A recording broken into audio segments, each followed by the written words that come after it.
Bonjour à toutes et à tous. Bienvenue au CNR de Marcoussis pour cette conférence de presse d'annonce de composition d'équipe pour le match France-Angleterre ce samedi à Lyon. La parole est à Fabien Galtier, sélectionneur entraîneur du 15 de France, et William Servat, entraîneur de la conquête et des tâches spécifiques. Bonjour à tous et à toutes. Voici la composition d'équipe de France qui va affronter samedi soir à Lyon l'Angleterre. Première ligne, Cyril Baille, associé à Julien Marchand et Winnie Antonio. Seconde ligne, Thibaut Flamand, associé à Emmanuel Meafou. Troisième ligne, François Cros, Charles Olivon, Grégory Aldrit, capitaine. Charnière, Nolan Le Garec, Thomas Ramos. Au centre, Nicolas Deporter, Gaël Ficou. Aux ailes, Louis Biel-Barré, Damien Penaud. À l'arrière, Léo Barré. Les finisseurs, Beato Movaca, Sébastien Taufefinois, Georges-Henri Colombe, Romain Taufefinois, Alexandre Roumat, Paul Boudéan, Max Lucu, Yoram Moefana. Les joueurs supplémentaires, Maxime Lamotte, Dorian Aldeguerri, Esteban Abadi, Antoine Gibert, Mathis Lebel. Pour les questions, Gaspard Ojean de Canal+. Bonjour. Une petite question par rapport à un finisseur, c'est Georges-Henri Colombe. Vous en parliez la semaine passée avant le match contre le Pays de Galles en disant qu'il avait visiblement évolué dans son rugby et dans sa mentalité. Ça fait plusieurs saisons qu'il performe en tant que finisseur avec La Rochelle, double champion d'Europe. Pourquoi est-ce qu'il arrive finalement si tard dans votre mandat? Bonjour à tous. Et Georges-Henri a eu quelques blessures qui ont un petit peu ralenti sa performance. Et je pense que au niveau de la maturité aussi, le fait de jouer régulièrement en club, le fait de s'affirmer les week-ends comme il peut le faire en club, vous avez cité son palmarès, mais effectivement, il a aussi eu la chance de gagner des titres. Et quand on gagne des titres, je pense que son ambition a été un petit peu plus grande. Et au niveau de sa présence sur le terrain, il a su montrer à tout le monde à quel point il pouvait être performant. Et aujourd'hui, simplement, un petit retour de blessure avec son club, la possibilité de revenir, de faire de belles performances. La semaine dernière, il a montré un petit peu de quoi il était capable également avec l'équipe de France, avec bien évidemment une première sélection. Et toujours, vous savez, dans le cadre des premières sélections, on est un petit peu sur la découverte un petit peu du groupe et un petit peu de l'ensemble. Mais comme il était déjà venu avec nous et qu'il avait participé sur les différentes sélections et les différents groupes qu'on a pu avoir même la saison passée un petit peu en amont, eh bien, il a pu nous montrer aussi qu'il était performant pour l'équipe de France et qu'il pouvait tout à fait rentrer dans le cadre qui était le nôtre.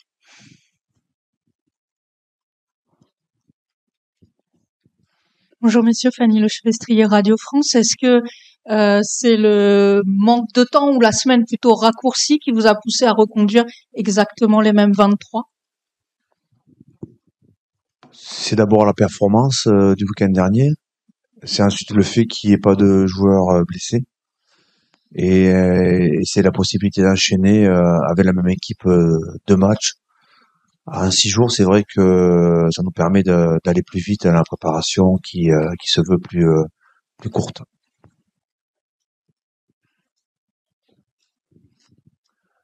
Bonjour, Romain Baeul, Parisien. Il y a eu cette victoire historique l'an dernier à Twickenham. Est-ce que vous pensez que l'Angleterre va jouer sur ce ressort de la revanche contre vous? C'est possible.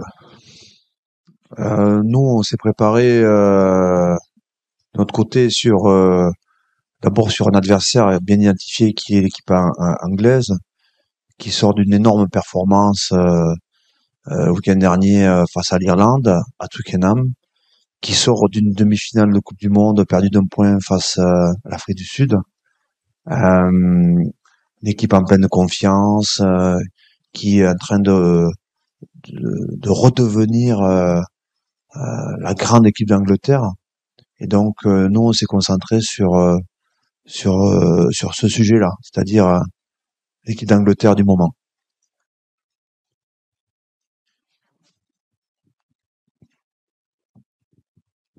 Bonjour messieurs, Wilfried Templier, RMC Sport. Fabien, qu'est-ce que changerait une issue positive ou négative sur ce match et forcément potentiellement une deuxième place dans ce tournoi dans votre bilan? Est-ce que vous préparez pour un match mais qui a des conséquences sur un classement? Vous pourriez être deuxième. Comment vous abordez ça? On aborde cette semaine d'abord pour la vivre pleinement, comme chacune des préparations de match. C'est très court, hein, c'est 8 semaines avec au milieu 3 semaines off. Ça va très vite, c'est très court. Donc en fait, on est très très concentré sur l'immédiateté, c'est-à-dire chaque journée de préparation. Hier, c'était une journée à laquelle vous avez assisté, qui était un entraînement, le seul entraînement de la semaine. La journée de récupération qui a précédé cette journée. Ensuite, aujourd'hui, qui est une journée de transfert, mais qui est toujours une journée de préparation. Demain, le team run au Stade de Lyon. Et puis ensuite, le sommet face à l'Angleterre samedi soir. Je crois qu'on est vraiment focalisé sur ces quelques jours avant ce sommet qui a lieu samedi soir. Le reste, on en parlera après.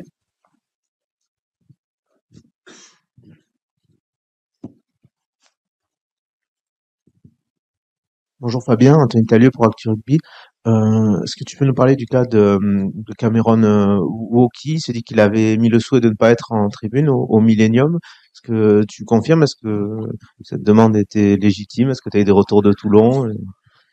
Alors, si vous voulez, on peut en parler. En fait, nous, quand on a annoncé notre groupe, on a annoncé un groupe qui nous semblait le plus compétitif possible.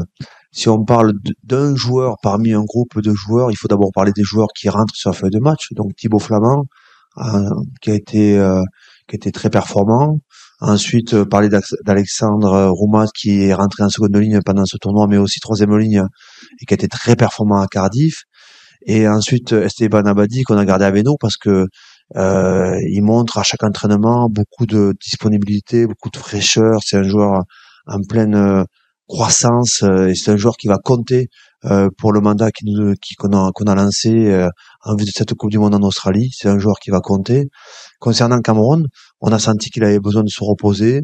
On a senti que comme beaucoup de joueurs, il a passé le cap des 30 matchs, voire des 35. Et aujourd'hui, dans notre groupe, et bien sûr, il fait partie de ce groupe France, mais il a besoin de se régénérer. Et donc, entre un joueur qu'on sent usé, fatigué, qui a besoin de se régénérer, et un joueur qui est en pleine ascension, en pleine confiance et qui est frais, on préfère prendre un joueur frais. C'est Esteban Abadi. Cameron, lui, a besoin de se régénérer. Mais il est venu travailler cette semaine parmi les 34. Il fait toujours partie du groupe France. Pour le reste, il n'y a pas de polémique. Aucune.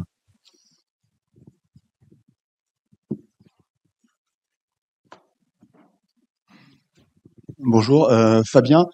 Est-ce que l'émergence de l'Irlande de ces dernières saisons, qui lutte quasiment chaque année pour gagner le tournoi, est-ce que ça fait moins saliver quand on pense au crunch, quoi? Est-ce que ça fait baisser un petit peu toute l'attente autour de ce match-là? On va dire que il y a des tendances lourdes, fortes de domination sur des périodes. C'est vrai que l'Irlande quand même est consistant maintenant depuis l'époque de Joe Smith quand même. J'ai pas fait un retour en arrière, mais ça fait quand même une dizaine d'années que l'Irlande est présente au sommet. Il y a eu quand même l'apogée aussi de l'Angleterre sur le premier mandat d'Eddie Jones, avec 2 victoires consécutives dans le tournoi et un premier grand chelem et une victoire sur le deuxième tournoi d'Eddie Jones, avec une défaite en Irlande. Donc victoire dans le tournoi, mais défaite en Irlande. Et comme quoi la retourne, puisque c'est ce qui est en train de se passer sur ce tournoi-là. Les Anglais ont arraché la victoire à la dernière action, et donc peut-être potentiellement le grand chelem, mais peut-être pas la victoire des Irlandais dans le tournoi. Donc en fait, on voit bien qu'il y a des tendances en fonction des énergies et des nations des joueurs qui représentent des nations et des cycles.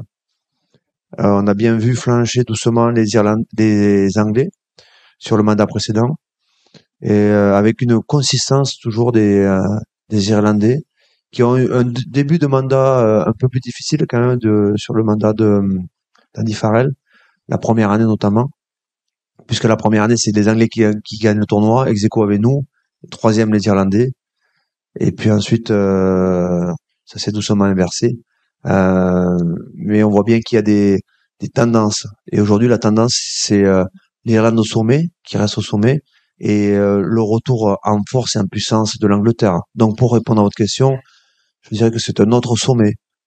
C'est un autre sommet, le France-Angleterre. Et vous avez vu que ça va vite, en fait, hein, ça va vite dans ce tournoi. D'un match, d'une journée à l'autre, les tendances peuvent s'inverser rapidement aussi. Faut rester vigilant. Fabien, tu as souvent été qualifié de conservateur dans ton management.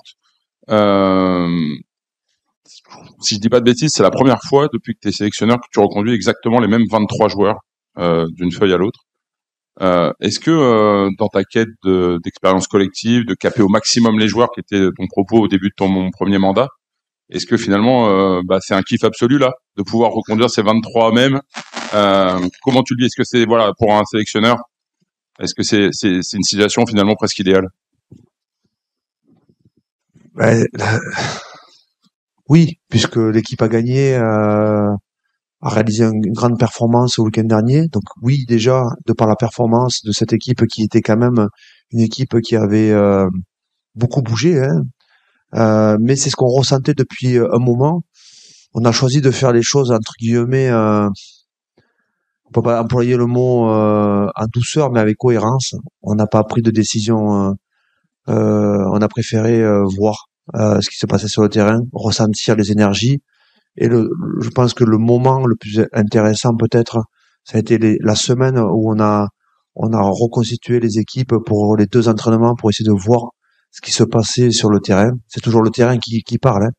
Et en fait, ce qu'on a vu sur le terrain, bien ça s'est retranscrit à nouveau au Millennium. Donc si on parle de kiff, si je me permets pas d'employer ce mot, mais je le reprends, ça serait la semaine passée.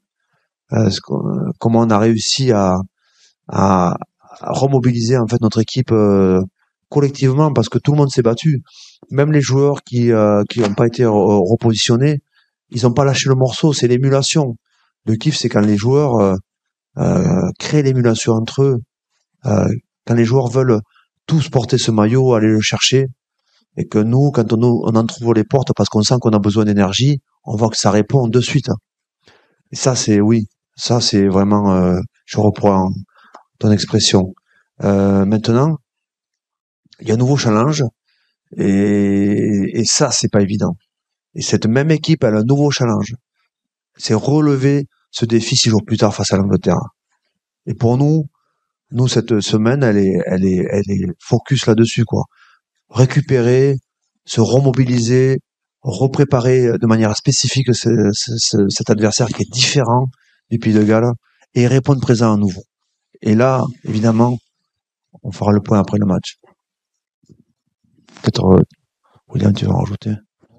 Prolonger simplement l'énergie qui a été la nôtre dans cette préparation du Pays de Galles, dans une semaine de préparation du Pays de Galles.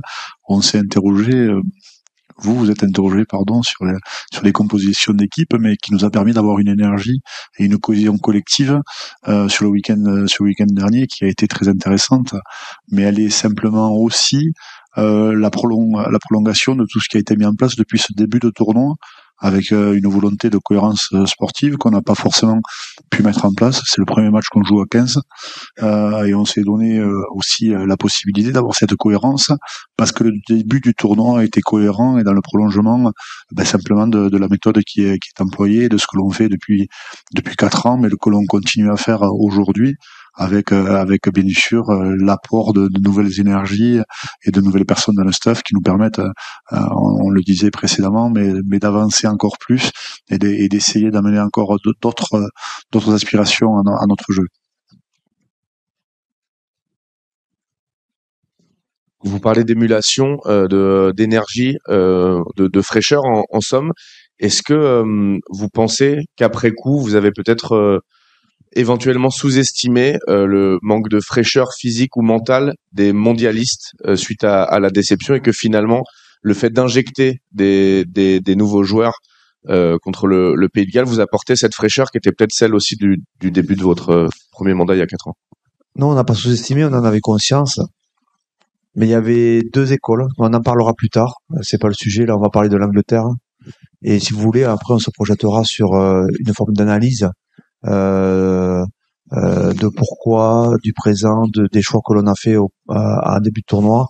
Mais là, si vous le voulez bien, le focus, c'est pas faire un bilan, c'est se projeter avec puissance et force vers ce rendez-vous, tout en saluant l'énergie des joueurs qu'on vient d'annoncer pour la composition d'équipe et qui va affronter l'Angleterre. Donc si on veut parler d'énergie, oui, je veux vous dire que Léo Barré, Nicolas Deporter, Emmanuel Meafou, Thibaut Flamand, Georges-Henri Colombe ont apporté beaucoup d'énergie.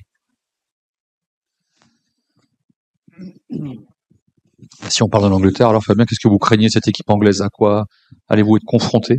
Le différent peut-être d'un ton au-dessus, le Pays de Galles par rapport à leur performance face à l'Irlande le week-end passé? On retrouve une équipe anglaise explosive, puissante, solide, toujours avec ce jeu, cette alternance main-pied et ce jeu de pression qu'ils exercent sur l'adversaire, notamment dans l'échange aussi, dans l'échange de jeu au pied. Ils sont souvent, ils finissent souvent dans le cas adverse sur les jeux de pression pied, montée défensive, puis à nouveau pression pied. Je laisserai peut-être William parler un peu du paquet d'avant anglais aussi.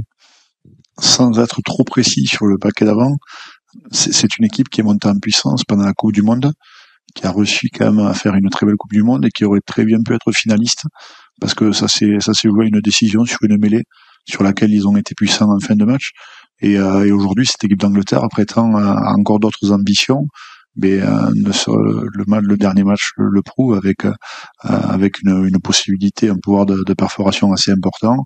Et c'est effectivement comme dans ce registre-là qu'ils ont réussi à dominer les Irlandais et à se donner les moyens aussi de jouer une belle rencontre le week-end prochain. Donc on s'attend bien évidemment à des phases de combat assez importantes. Bonjour Fabien, c'est Eric Chasseur pour Europe 1 ici. La semaine dernière, évidemment, on a salué les performances offensives du 15 de France, mais on a retrouvé aussi les petits défauts défensifs que l'on voit depuis le début du tournoi, avec des essais encaissés qui se ressemblent au fur et à mesure, avec notamment des erreurs dans l'axe du 15 de France. Est-ce que cette semaine, vous avez davantage axé votre travail sur ces tâches défensives, parce que ça risque de se jouer aussi là, peut-être face à l'Angleterre? J'aime pas trop parler d'un secteur plus que d'un autre. Vous voyez, là, avantage à la défense, avantage à l'attaque. Je pense que tout est question d'équilibre. Parfois, quand on investit beaucoup sur un secteur, on investit moins sur notre secteur. Ce sont des choix qui font que finalement, on aura choisi les bons secteurs pour gagner le match. On a gagné le match. Ça, c'était important. On a pris un bonus offensif. Ça, c'était important. Ça, c'était l'objectif. L'objectif du match à venir, évidemment, c'est pas le même profil d'équipe. Et donc, on a besoin d'être plus précis sur certains points, et notamment la défense. On a vraiment un grand rendez-vous là, face à eux, sur la zone d'affrontement. Et il va falloir qu'on soit consistant, compact et solide, parce que c'est vraiment une zone qu'ils vont venir chercher. Je rentrerai pas dans les détails stratégiques, mais dans leur jeu, il y a vraiment ça tape fort de manière récurrente sur le milieu de terrain, et il faudra qu'on soit présent. Il faudra répondre présent, puisqu'on l'a fait sûrement, comme vous l'avez dit auparavant.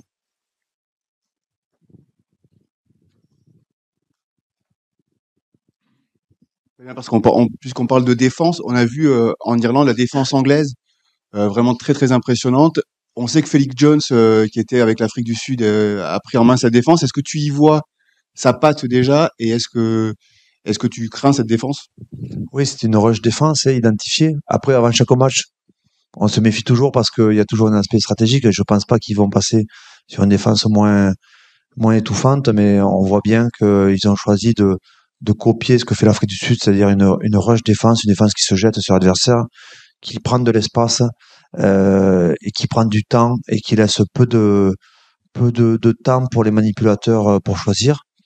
On s'est préparé en conséquence, offensivement, pour répondre à ces agressions avec, mais aussi sans le ballon.